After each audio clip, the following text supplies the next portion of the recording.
Amém. Boa noite. Graças e paz a todos. Quero convidar vocês que estão lá fora ou lá em cima no templo para estar entrando e fique de pé, por favor. Vamos adorar o nosso Senhor, porque Ele é digno de toda a honra e toda a glória. Nós viemos aqui para adorar, para ministrar a Tua palavra.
nesse ambiente, nessa que foi consagrada a casa em adoração ao Senhor.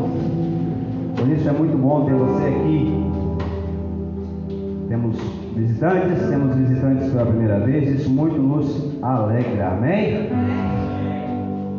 Já quero te despreocupar, hoje eu amanheci bem com alergia e eu fiz um propósito para mim: só não cumprirei os meus compromissos se realmente me estiver impossibilitado de falar, de fazer algo. Eu tenho meditado a palavra de Deus e tem algo que tem me incomodado muito nos dias que nós vivemos. Nós temos aproveitado as circunstâncias que têm nos acontecido em todo o tempo da nossa vida. Não estou falando de pandemia agora, deixa eu falar falando de pandemia, não. Nós temos aproveitado as circunstâncias das nossas vidas para cometermos as nossas negligências, para negligenciarmos aquilo que o Senhor confiou a nós como igreja. E nós temos que consertar, porque o Senhor não vai fazer isso. Nós como igreja nós temos que nos consertar a isso. E de verdade, há coisas que incomodam, mas não te proíbe fazer algo para o Senhor. Eu vou dizer para você que a alergia, não sei se você tem, tomara que não, nunca tem, em nome de Jesus, mas a alergia ela te traz a mim uma crise de nervo, um estado de nervo muito elevado. Eu sou uma pessoa estourada, eu sou um temperamento D, sanguíneo, e isso eleva o meu temperamento e me deixa super irritado. E eu falei para Deus mesmo: não adianta, eu posso não ser curado da alergia, eu estou clamando pela cura, mas eu não vou desistir de fazer. Agora mesmo o irmão Daniel perguntou: tá bem? Pode pregar? Eu falei: posso, vou pregar, em nome de Jesus. Mas se você veio parar um pouquinho, se você me viu passando um lencinho no nariz, não é coronavírus, é alergia, tá bom? Então você pode ficar tranquilo. Abra sua Bíblia comigo no livro do profeta Zacarias, penúltimo livro da Bíblia do Velho Testamento. Zacarias, no capítulo 1, vamos falar um pouquinho sobre esse profeta e sobre algum assunto que ele trata. Zacarias, o capítulo 1, penúltimo livro do Velho Testamento.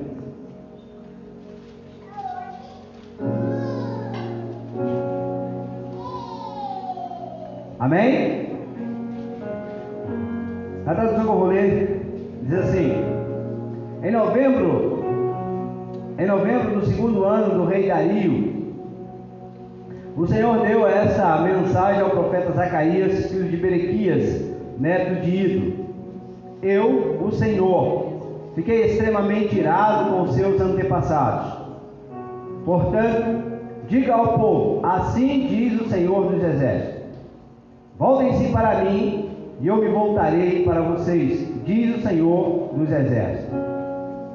Não seja como seus antepassados, que não quiseram ouvir, nem deram atenção quando os antigos profetas lhes disseram: assim diz o Senhor dos Exércitos: deixem seus caminhos maus e abandonem suas práticas perversas. Onde estão aqueles seus antepassados? Morreram há muito tempo, assim como também os profetas. Mas tudo que eu disse e ordenei por meio dos meus servos, os profetas, aconteceu aos seus antepassados. Por isso, eles se arrependeram e disseram: recebemos do Senhor dos Exércitos o que merecíamos. Ele fez o que havia prometido. Até o versículo 6, que o Senhor há de nos abençoar nessa ministração. O Espírito Santo, como nós temos orado, ele tem liberdade de falar o nosso coração, amém? Espero que ele tenha essa liberdade também no seu coração nesta noite. Queridos, nos últimos dias nós estamos vivendo tempos difíceis de se passar, tempos difíceis até mesmo de se aglomerar, reunir, ter um contato. E se nós olharmos para a palavra de Deus, ela nos leva a termos comunhão. E não é mentira nós dissermos que as pessoas talvez se afastaram disso. Quando as pessoas tinham a oportunidade de se aglomerar, de se ajuntar, de juntar numa mesa, num almoço na casa do irmão, de conversar, de papear, de falar de Deus, falar do amor de Deus. E nós tínhamos a liberdade para fazer isso, e talvez nós não fazíamos, ou não fizemos. Talvez eu nunca levei uma pessoa que poderia ter levado da minha casa, eu nunca sentei com um amigo para tratar de assuntos, chamados assuntos bobos do dia a dia, para conhecer mais a pessoa, para poder dialogar mais, para poder falar de mim. E isso fez muito mal a muitas pessoas que não puderam se abrir, porque a falta de diálogo leva à depressão, a falta de diálogo, a falta de contato leva as pessoas ao suicídio. E nos tempos que nós vivemos, há pessoas hoje que estão agora sendo obrigadas a ficar de quarentena, a ficar num lugar reservado, escondidos. Avós que não podem abraçar os seus netos, pais que talvez não podem por 14, 15, 20 dias dar um abraço no filho, porque talvez contraiu a enfermidade do coronavírus. Então nós vemos que muitas coisas que nós poderíamos fazer antes e não fizemos, hoje nós estamos proibidos de fazer. E a Bíblia ela não deixa nem um tio, nem uma vírgula que está escrito nela deixar de se cumprir. Quando nós temos a liberdade e não usamos essa liberdade da forma que precisamos usar ou da forma correta, vem a correção sobre o povo daquele que é chamado povo de Deus. E uma coisa eu quero que você entenda nessa noite, presta bem atenção. Paulo ele escreve, ou Pedro ele escreve dizendo o seguinte: se a correção de Deus, o castigo de Deus vai começar pela casa de Deus, é na casa dos filhos que vai começar a correção, é na casa dos filhos que vai começar a admoestação, é na casa dos filhos que vai começar a repreensão, é na casa dos filhos, da igreja. Então tudo que começa na igreja, começa na casa dos filhos, na casa do pai. Tudo que vai começar, se tem uma bênção, queridos, presta bem atenção nisso, se tem uma bênção para o nosso bairro, para a nossa casa, ela começa na minha vida. Se Deus tem uma bênção prometida e vai liberar sobre a minha vida, ela vai atingir os meus filhos, as pessoas que estão à minha volta, ela vai acertar aqueles que estão ao meu retorno, porque a promessa diz, tudo vai começar para aqueles que são de Deus. Não é diferente também a correção, não é diferente também o castigo, ele começa pela casa de Deus, o exemplo começa pelos filhos. Hoje nós temos um problema sério, quando os nossos filhos estavam estudando nas escolas, e muitos pais acham que os professores têm a obrigação de educar os filhos. Não, eles ensinam a alfabetizar o seu filho, eles alfabetizam o seu filho, eles fazem o seu filho ter conhecimento da letra, mas a educação o filho tem em casa. E quando o filho ele é rebelde na escola, quando o filho ele é mal educado na escola, ele aprendeu em casa, não foi na escola. Tem uma passagem do Chaves, não sei se você gosta, eu gosto quando posso ver. E aí alguma coisa que o tomador pergunta assim: menino, você aprendeu isso com seu pai? Ela disse: não, aprendi na escola. A má educação não aprendeu na escola. E aí o professor tem que dizer: não, na escola não ensina má educação. E o nosso tempo nós temos que entender que as coisas sempre vai acontecer, vai começar, é pela casa de Deus. Então é pelos filhos de Deus. Presta bem atenção no que eu estou dizendo para você. Todas as coisas boas que vai acontecer na sociedade, todo milagre que vai acontecer no nosso país, vai começar pela casa de Deus. Se não começar na casa de Deus, se não começar pelos que foram comprados, não vai ter milagre.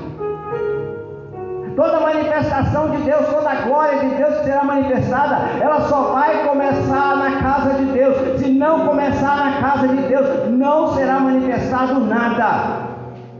E toda correção que vier, todo castigo que vier também para a nossa população, vai começar na casa de Deus. Ela sempre vai começar naqueles que são filhos. Tudo vai começar entre nós e por nós, e através de nós. Tudo que vai acontecer conosco primeiro. E nós estamos vivendo um tempo que nós tínhamos liberdade de fazer, e hoje nós fomos privados dessa liberdade e reclamamos por não ter mais essa liberdade. Nós reclamamos hoje: meu Deus, essa pandemia que não acaba, esse coronavírus dos infernos que veio não acaba, ele só veio para acabar com a nossa paz. Ele veio para tirar o relacionamento entre pastor e membros. Ele veio para tirar o relacionamento entre pai e filhos, entre avós e netos, entre amigos. Ele veio para atrapalhar as pessoas trabalharem, para pessoas, pais de família, perderem emprego e depois ir na terceira ponte se suicidar. Ele veio para isso. Mas isso, queridos, muitas das vezes é porque a igreja negligencia a sua autoridade de igreja. Nós negligenciamos a nossa autoridade de filhos, dispenseiros, edifício, sacerdotes. Nós negligenciamos aquilo que Deus a nós confiou. O Senhor Jesus, quando ainda estava com os seus discípulos após a sua ressurreição, ele disse assim: tais sinais acompanharão aqueles que creem em mim, aqueles que acreditam nesse evangelho. Tais sinais os acompanharão aonde eles forem. E ele disse só bênção. Ele não disse que acompanharia eles a maldição, não. Ele só disse as bênçãos. Ele disse vai acompanhar a cura, o dom de língua, os dons de profecia, vai acompanhar aqueles que creem. Então tudo tem promessa para aqueles que creem em Jesus. Mas, queridos, quando nós negligenciamos, deixamos de fazer, quando nós erramos o alvo, nós pecamos. E quando nós pecamos, o Senhor, como Pai, Ele vai nos corrigir, Ele vai nos advertir. E aí, lá em Hebreus capítulo 12, versículo 6 diz assim: se está sendo corrigido. Em uma tradução diz assim: se está sendo açoitado por Deus. Ei, não fica triste não, porque Ele só corrige o que Ele tem como filho. Os bastardos não é corrigido. Aqueles que não fazem parte da família, Deus não corrige. Eles são revelados pelaquilo que acontece com os filhos. Então é muito importante do Pai nós recebermos as bênçãos, queridos. É muito importante do Pai nós alcançarmos as bênçãos, porque elas serão dispensadas àqueles que estão à nossa volta. Toda a sociedade vai ser alcançada pela bênção que a igreja recebe, e ela vai transferir. Quando fala do poder, da dinamite que tem dentro de nós, do Espírito Santo, vai explodir aquilo que Deus colocar em nós, vai explodir aquilo que está na igreja, e vai pegar pessoas que estão à sua volta. E nós precisamos, queridos, entender que estamos longe disso hoje. Como igreja, nós estamos vivendo longe, distante daquilo que Deus tem como propósito para a sua igreja. Ei, a igreja ela não foi chamada para covardar. A igreja ela não foi chamada para ter medo. A igreja não foi chamada para ser tímida. Ela foi chamada para ter ousadia. Ela foi chamada para, com ousadia, fazer a obra do Senhor. Com ousadia ir além daquilo que o limite humano poderia levar, aquilo que o natural poderia levar. Ela foi chamada para ir além do natural e chegar ao sobrenatural de Deus. Mas a igreja ela tem ido só até o natural, só até onde o homem pode chegar. A igreja ela tem se movido até o homem pode mover. Passou dali, não é da nossa alçada. E isso, se Deus quiser, Ele vai fazer. Ei, Deus quis, Ele já mandou nós fazermos. Ele quis tanto que sobre nós Ele colocou autoridade e poder. Ele quis sim, Ele quer sim. A igreja não pode continuar parada ou afastando do propósito que Deus tem colocado. Vou dar um exemplo para você aqui. Muitas das vezes nós, os pais, nós educamos nossos filhos de maneiras erradas. E eu posso falar com autoridade, eu tenho 3 filhos e um até de maior. E nós educamos nossos filhos fazendo tudo que os nossos filhos querem. E depois, quando os nossos filhos põem a maioridade e tomam as suas próprias decisões, nós reclamamos com Deus por que os nossos filhos não fazem aquilo que nós gostaríamos que fizessem. Como se Deus tivesse culpa da decisão que nós tivemos por conta de nós mesmos e ensinamos da nossa forma. E aí nós achamos que transferir a culpa para Deus, para o pastor da igreja, para o líder de célula, para o líder de ministério de louvor, para os líderes que estão à nossa volta, transmitir a culpa para os professores, transmitir a culpa para os nossos governantes. Isso vai trazer uma explicação lógica para o nosso erro de educação.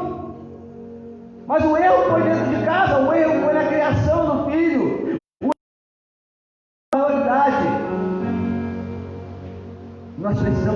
acertar das coisas que nós estamos fazendo errado como igreja.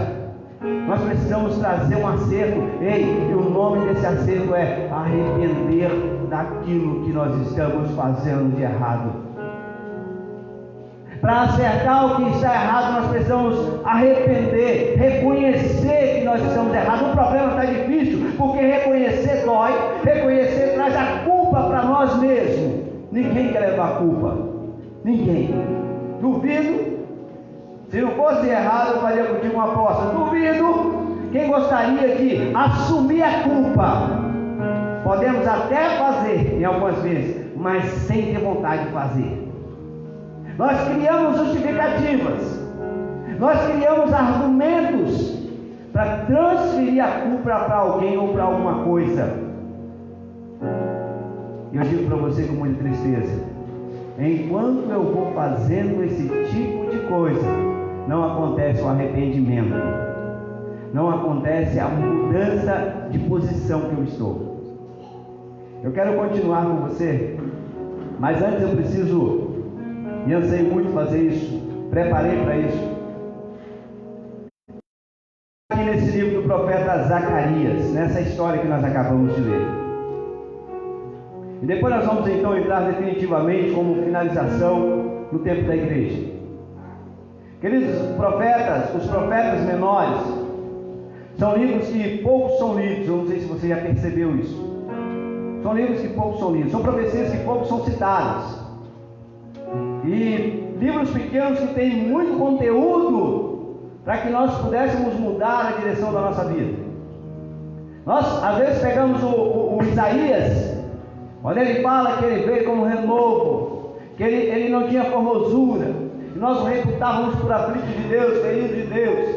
Aí nós pegamos lá nos finais de coisas, nós não amamos ele, mas ele levou sobre si os nossos pecados, aí nós redentamos de alegria. Ele levou sobre si as nossas dores, nós pulamos de alegria, porque o profeta Isaías relata isso há 700 anos antes do nascimento de Jesus. Aí vem Jeremias dizendo o seguinte: olha, eu quero dizer para vocês que os pensamentos que eu tenho a respeito de vocês, eles são muito além do que vocês estão pensando. Só eu entendo o pensamento que eu tenho sobre vocês, pensamento de paz, pensamento de longevidade, de bênção. Aí você fala: uau, essa é para mim? O profeta Jeremias disse que é para mim, eu vou apegar isso aí? Que maravilha! Aí você encontra o profeta Ezequiel, o profeta Daniel trazendo profecia que o tempo que nós vivemos, nós vamos passar por ele e vamos transportar, Deus vai nos transportar para lugares celestiais. Aí você diz: uau, essa também é para mim? Eu quero sair do sofrimento que eu vivo, já sou quase um santo, só falta para anjo uma auréolazinha na cabeça e bater umas asinhas. Eu estou pouco chegando já nesse lugar. Mas os profetas menores também têm mensagens que nos levam a esses lugares, nos leva também para o céu que nós queremos chegar, nos leva para a vida de santidade que nós queremos e precisamos alcançar, nos leva também ao arrependimento daquilo que nós estamos fazendo errado hoje. E esse profeta é um deles, o profeta Zacarias, penúltimo dos profetas. Esse profeta, o significado do seu nome é Yahvé lembra-se, ou Deus lembrou-se. Ele foi contemporâneo do profeta Ageu, também um dos profetas menores que tem apenas 2 capítulos do seu livro. Ele profetizou após o exílio babilônico, em um tempo difícil. Sabe por que um tempo difícil? Porque quando o povo saía do cativeiro, o povo saía desgostoso da vida. Tanto que quando o povo saiu do cativo do Egito, morreram todos aqueles que saíram acima de 20 anos, exceto Moisés, Josué e Caleb.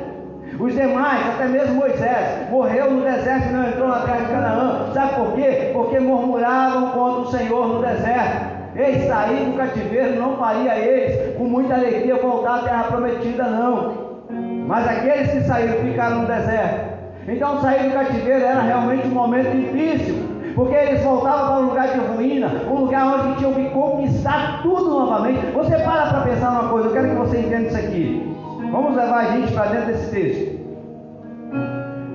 Se você fosse tirado da sua casa, ou você saísse da sua casa, aquela casa bonita que você mora, aquela casa que você suou para ela ficar do jeito que você queria, se você fosse sair da sua casa, tirado da sua casa, e um dia você pudesse voltar para essa casa, alguns anos depois, e você chegasse e percebesse que a sua casa tinha sido danificada, destruída, as paredes não estavam mais em pé, aquele gesso lindo, decorado que você colocou na sala, aquele lustre lindo que você colocou em cima da sua mesa de jantar, não estava ali mais, não existia, apenas entulhos, ruínas estavam naquela casa que você, com tanto esforço você adquiriu, com tanto esforço você fez. Você, quando chegasse naquela casa, é verdade, você vai dizer assim: eu vou para outro lugar, mas aqui eu não quero ficar, porque aqui está a minha infância, aqui está o meu vigor. Quando eu estava forte, eu trabalhei, construí tudo isso, eu comprei, eu paguei as parcelas desse terreno, eu cheguei a atrasar a parcela para construir essa casa, foi muito difícil, filho pequeno, e hoje eu chego e olho essa construção toda destruída, não parece aquela que eu abandonei, aquela que eu tive que abandonar? Então você vai ficar tão desanimado, tão desgostoso, que talvez vai querer ir para bem distante daquele lugar. Mas o povo agora, eles estão voltando no exílio, de 70 anos como cativo. Eles estão voltando no exílio, porque eles passaram 70 anos como escravos ou exilados naquele lugar. Alguns escravos, outros não. Agora eles voltam para a cidade de Jerusalém. Presta bem atenção nisso. Eles encontram a cidade toda destruída.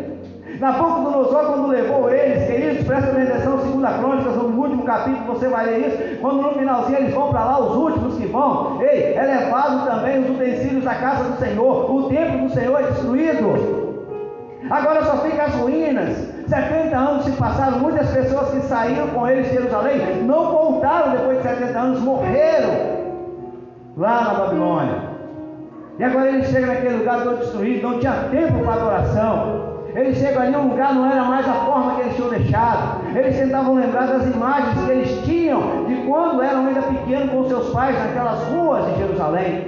E era difícil encontrar uma imagem boa, porque o lugar estava totalmente destruído, desolado. Jerusalém não tinha muro, não tinha proteção. Eles já tinham ali um lugar de desgosto só de olhar para aquele lugar. Mas preste bem atenção nisso. Esse povo volta para esse lugar. E ali agora, aquele homem chamado Zacarias, também o profeta Ageu, eles começam a profetizar pós o exílio babilônico. Zacarias, queridos, certamente nasceu na Babilônia. Ele tinha menos de 70 anos, ele nasceu na Babilônia. Certamente ele não tinha passado por todo o processo de extradição do povo de Jerusalém para lá. Ele conhecia sim a história, porque isso era contado para aqueles que nasciam. Mas ele não tinha passado, ele não tinha presenciado, porque o Senhor disse para os seus que foram para a Babilônia: olha, vocês vão trabalhar, vão enriquecer, vocês vão constituir família, porque eu vou trazer vocês de volta. Então a vida que eles levavam na Babilônia, para quem nasceu lá, era uma vida boa. Só era dolorosa para aqueles que tinham vivido o traslado de Jerusalém para a Babilônia e ver tudo destruído. Isso foi doloroso para aqueles. Agora eles estão de volta, eles começam a reconstruir em 520 a.C., quando o profeta começa a profetizar. Eles começam então a fazer a conclusão do templo. Eles começam a edificação, a reedificação do templo. Eles queriam colocar novamente o templo em pé, para que eles pudessem ali adorar. Eles foi encontrado em alguns estudos que foi feito, que 535 a.C. eles começaram a lançar os alicerces do templo de Salomão. Mas o trabalho ficou parado por pelo menos 14, 15 anos, pois foi questionado por pessoas de fora, por governadores de algumas províncias que ali estavam, porque não conheciam o decreto que Ciro havia colocado para o povo de Jerusalém. E aquele povo agora, eles estavam voltando e começaram os alicerces em 1535. Mas quando chega o tempo, eles são parados naquele mesmo ano, porque eles disseram: quem deu ordem a vocês para a reconstrução do templo? Quem deu ordem a vocês para a reconstrução das ruínas de Jerusalém e de Judá? Pare a construção até a segunda ordem do rei Dario. Mas em 520 a.C., agora já com o profeta Zacarias e Ageu, eles trazem novamente uma mensagem, e essa mensagem chega até o povo: vamos erguer esse templo, vamos fazer aquilo que nós viemos fazer, porque isso foi decretado por Ciro, isso foi decretado pelo rei da Pérsia no seu primeiro ano. Ele diz, olha, lá em Esdras, capítulo 1, versículo 1, o rei Ciro está dizendo, eu fui chamado pelo Senhor e vou agora abençoar. Em outras palavras diz, eu vou enviar para que o povo de Jerusalém volte para a sua cidade e lá reconstrua aquilo que foi destruído por Nabucodonosor. E agora eles tinham ali um documento assinado, porém os reis foram passando e os reis foram esquecendo daquele documento que foi arquivado. E agora chega esse tempo, os reis não lembravam mais, agora era Dario que estava no comando, e ele não lembrava mais desse decreto. Porém, quando ele ficou sabendo que assim era escrito pelo rei Ciro, ele volta atrás e diz, comece novamente a reconstrução. E em 515 a.C. foi concluída a reconstrução do templo. O povo agora começa a ver um lugar agora de ânimo, o povo começa a ver o lugar onde eles iam adorar, e ali os sacerdotes começaram a fazer os cultos, queridos. Presta bem atenção, cada conquista que eles tinham era culto que era celebrado ao Senhor. Às vezes nós conquistamos tantas coisas, mas achamos que é força do nosso braço, é força do nosso poder, e nós não adoramos ao Senhor por aquilo que conquistamos. Às vezes nós conquistamos, Deus nos dá uma família abençoada, e nós não agradecemos ao Senhor pela família que temos. Às vezes nós homens recebemos uma esposa do Senhor, abençoada para nos edificar, para nos abençoar, e nós não agradecemos ao Senhor pela esposa que temos.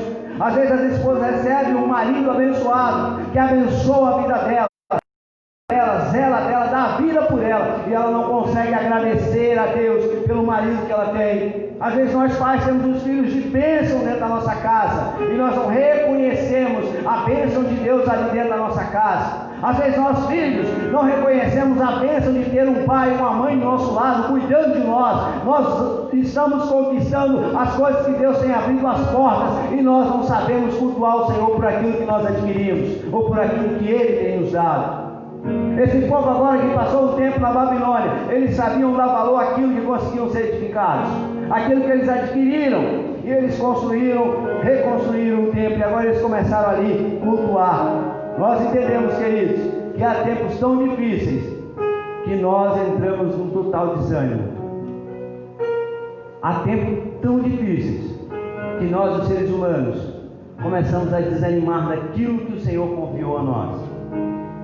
É por isso que muitas pessoas negligenciam dons, talentos. Quantas vezes eu ouço pessoas dizer que não vai à igreja porque o pastor vai dar a ele uma tarefa? Negligencia aquilo que o Senhor a ele confiou. E quando nós começamos a negligenciar aquilo que o Senhor nos deu, e Ele, nós não agradecemos e cultuamos e adoramos a Ele através do dom e do talento que Ele nos deu, nós começamos então a pecar. E o nosso pecado, querido, diz a palavra de Deus que ele traz separação entre nós e Deus. Ele começa a nos distanciar da presença de Deus. Ele nos começa a levar para tão distante que nós começamos a achar que não tem mais solução. Nós começamos a achar que não tem mais saída.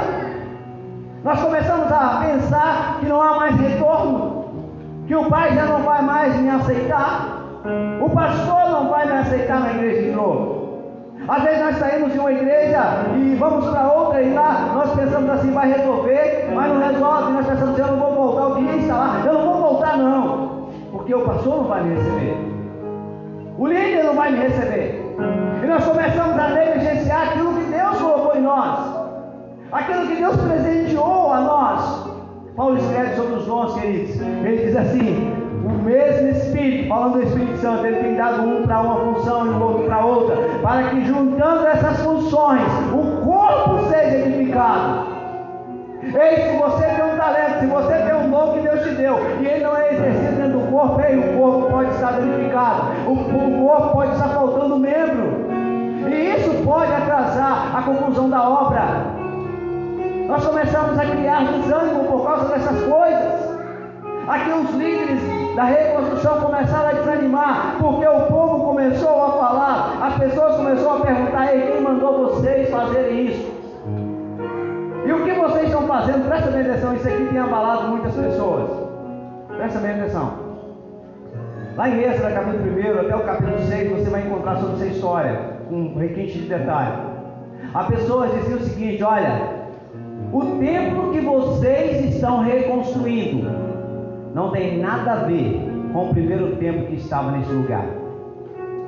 Em outras palavras, a porcaria que você está fazendo não tem nada a ver com a beleza que Salomão construiu nesse lugar.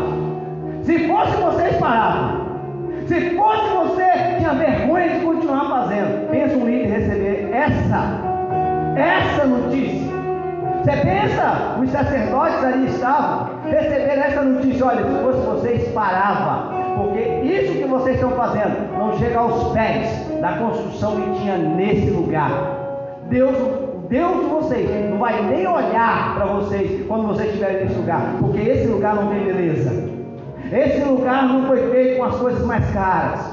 Esse lugar não foi feito talvez da medida que foi colocado para ser feito. Ei, talvez isso tenha acontecido com você. As pessoas têm dito para você: o que você está fazendo é muito inferior ao que o outro está fazendo. Presta bem atenção: o que Deus colocou na sua mão para fazer, ninguém faz melhor que você. Ninguém vai fazer melhor que você. Porque quando Deus confia uma tarefa a uma pessoa, pode vir um rei que não consegue fazer igual. Pode vir os anjos que não vai conseguir fazer igual, porque o Senhor confia aos filhos fazer.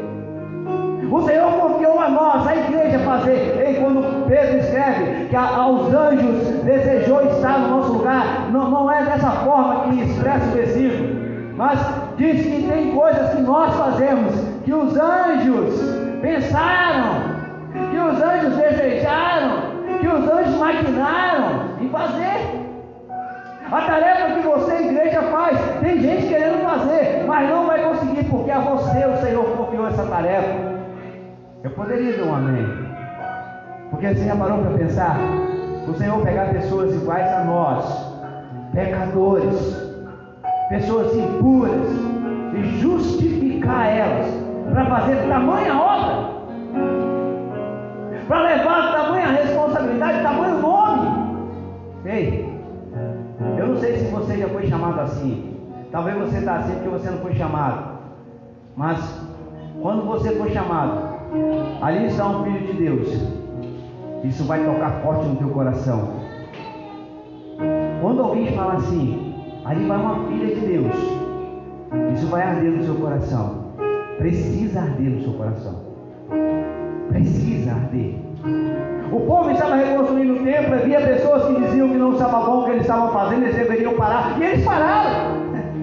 E eles pararam, talvez igual a mim e a você. Nós paramos porque as pessoas estão dizendo: não está bom o que você está fazendo, isso é errado o que você está fazendo. Aí nós paramos.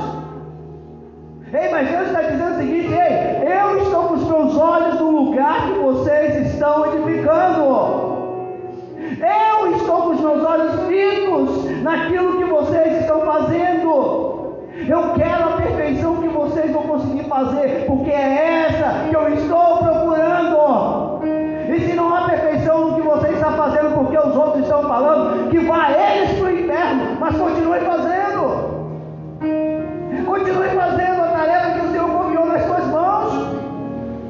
Esse povo estava voltando do exílio, eles tinham todo motivo para ficar desanimados. Mas quando chegou os profetas e disse para eles assim: nós precisamos continuar, porque essa responsabilidade veio sobre as nossas vidas, está sobre as nossas mãos. Vamos fazer, vamos edificar, vamos começar a reconstruir. Eles começaram a fazer. 4 anos e meio aproximadamente, o templo estava pronto, e eles tinham um lugar para adoração, e ali a glória de Deus se manifestava naquele lugar. Ei, Deus se manifestava. O templo não era bonito, o templo não era igual ao templo de Salomão, a obra não estava igual a primeira obra que foi feita, mas quando eles reconstruíram aquele templo, a glória de Deus encheu aquele lugar.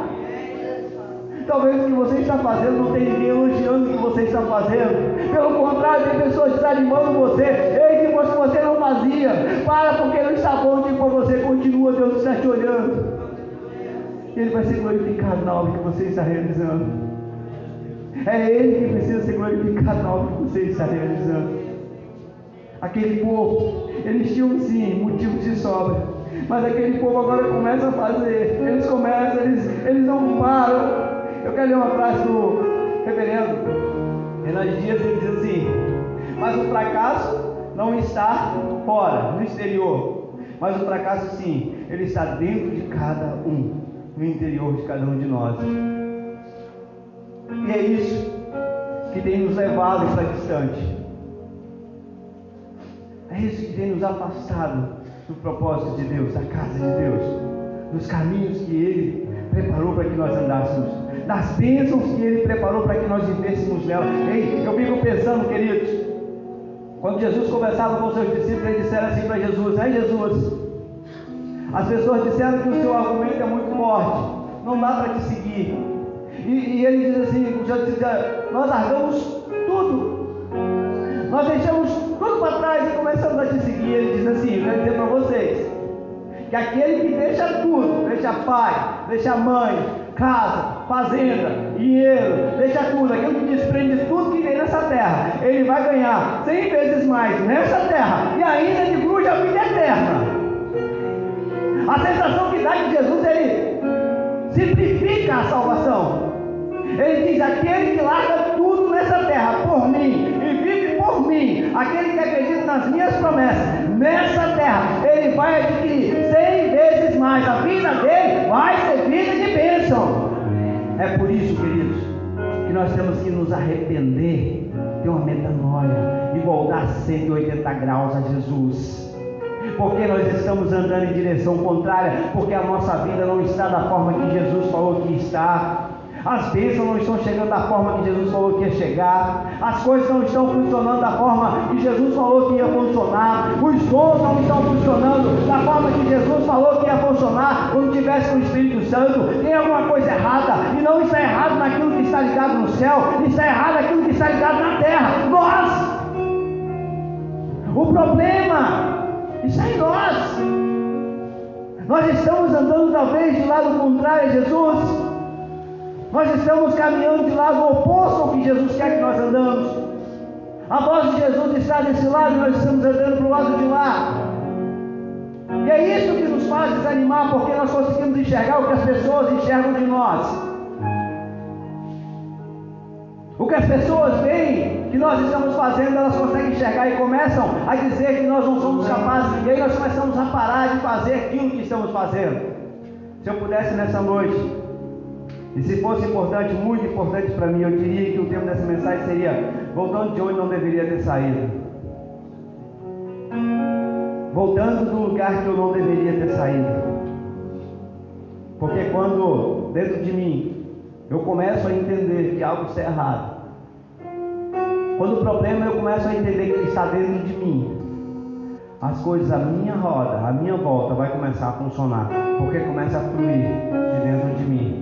Tem um único menino que cantou aqui, eu não lembro a letra, só sei que diz assim: comece de dentro, comece por mim, comece a queimar o Espírito Santo, a flutuar, a sair, a explodir de dentro de mim. Tudo começa de dentro de mim. O problema começa dentro de mim, a solução começa dentro de mim, a bênção começa dentro de mim, e a maldição também, ela começa dentro de mim.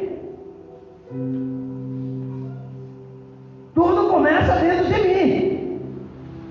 É dentro da minha pessoa, dentro do meu coração. É no interior do homem que começam os problemas. A interioridade começa onde? Você ouve alguém dizer que você não pode, e você acredita que você não pode. Você nunca vai desejar, você nunca vai chegar a lugar nenhum, porque você acha que você não pode, porque alguém disse que você não pode. Você vê alguém fazendo algo que você gostaria de fazer e pensa assim: eu nunca vou chegar a esse patamar de fazer. E você coloca na cabeça que você não vai fazer, que você nunca vai chegar lá, e o seu coração começa a corresponder com aquilo que você nunca vai chegar lá, e você começa dentro de você a dizer: eu sou inferior àquela pessoa, eu não presto, eu nunca vou chegar, eu sou burro, eu não tenho inteligência suficiente, eu nunca vou alcançar esse lugar, Deus não olha para mim como olha para aquele. É por isso que eu estou vivendo o que eu estou vivendo. É mentira, o problema está dentro de você e você não quer resolver ele. E quando eu olho para dentro de mim e vejo que o problema está difícil, mas também eu procuro olhar que tem uma solução e ela está bem perto. Ei, é dentro de mim que toma a decisão de voltar. É dentro de mim que toma a posição, me coloco na posição e começo a regressar em lugares aonde eu preciso voltar. quando eu dou essa volta, quando eu me arrependo da forma que eu estou vivendo, quando eu me arrependo daquilo que eu estou fazendo, quando eu começo na minha mente a adquirir uma mudança, eu começo a virar. Eu gosto muito do ensinamento do Douglas Gonçalves sobre o arrependimento. Ele pega uma folha de um caderno e ele começa a desenhar. Ele diz o seguinte, que a pessoa está andando com um alvo errado, e quando ele chega no meio do caminho, ele vê que está indo para o alvo errado, e ele vê que ele precisa se arrepender e voltar, mas ele tem um remorso, um sentimento de culpa, e ele para. E ele para, então ele fica parado. O alvo dele errado está ali, a solução está lá atrás, porque ele está andando do lado errado. Mas ele teve um remorso, ele teve um sentimento de culpa, e ele parou ali. Só que à frente dele está o problema que ele não gostaria de chegar, mas o coração dele está dizendo: vá para frente, chega até lá. E o Douglas Gonçalves diz assim: quando o cara vira 180 graus, ele vira em direção à solução. Então, quanto mais perto da solução, que é Jesus, ele vai chegando, mais distante do seu problema, da sua desgraça, ele começa a se afastar dela. Mais distante do seu problema, ele começa a ir. Quanto mais perto de Jesus ele chega, mais longe do problema ele está. Quanto mais perto de Jesus chega, mais perto da falta de confiança ele vai estar. Quanto mais perto de Jesus ele chega, ele sabe que ele mesmo não é capaz, mas aquele que está conduzindo ele vai colocar ele no lugar onde ele tem prometido.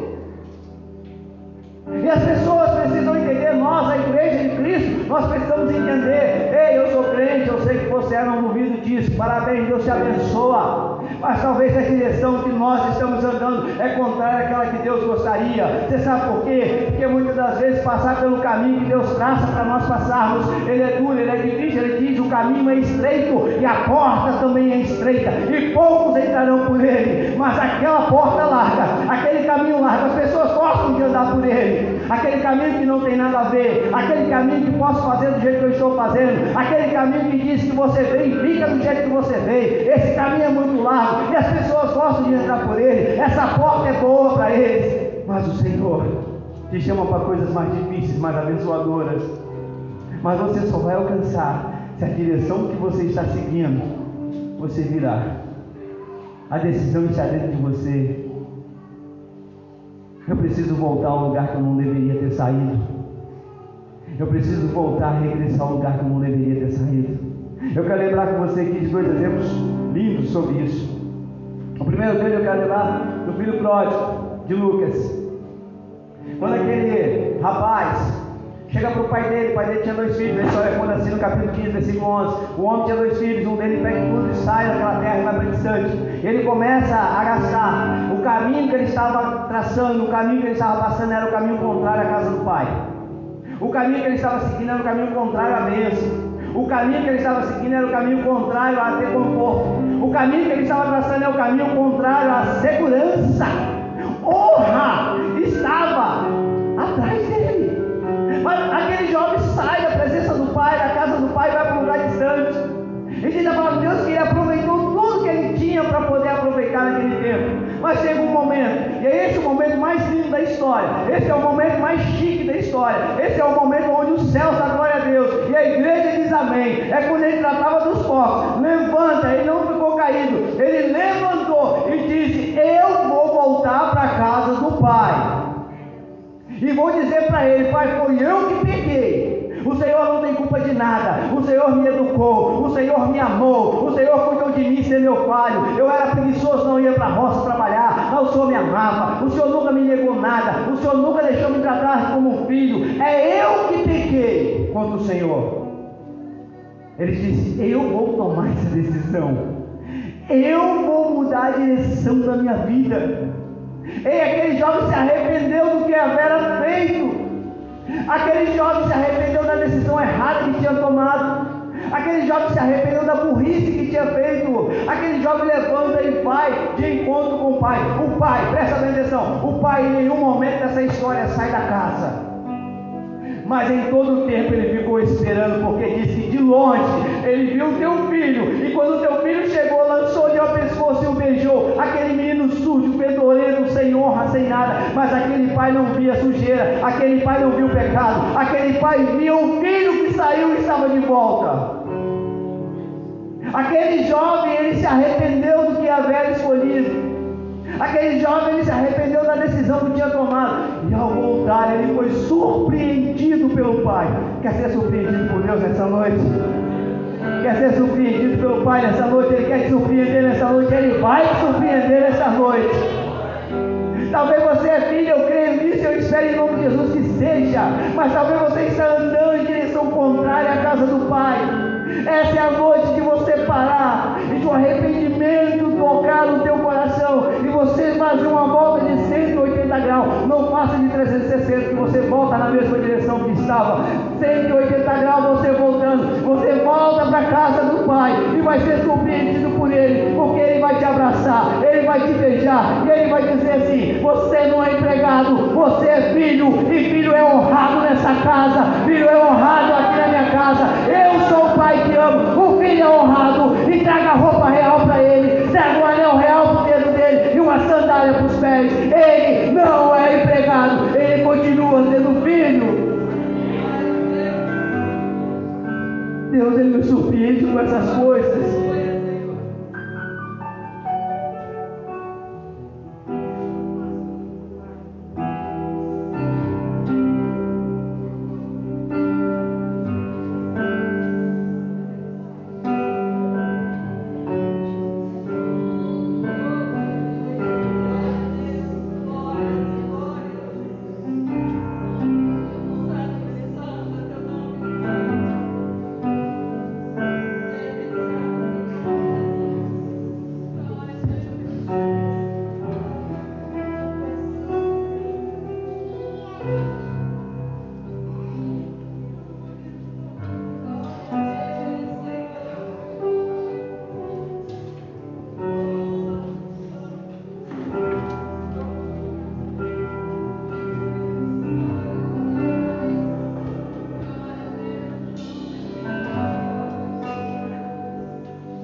desanimar vocês. Fiquem aqui, por favor. A vocês pode sentar. Quero dizer para vocês que eu estou concluindo. Da mesma forma que Deus fez comigo já na preparação dessa ministração, Ele tocou nesse momento. A gente não se prepara, talvez, para esse tipo de coisa. A gente não se prepara para esse toque. Mas quando lembra que Ele sempre vai estar à espera da gente. Não importa o que você está fazendo, se você se arrepender, se você der meia volta, se você voltar ao encontro da casa do Pai, Ele sempre vai estar preparado para te surpreender. Eu quero ler um outro texto com você. Lá em Salmos, no capítulo 51, versículo de 1 a 10. Eu preciso ler esse salmo.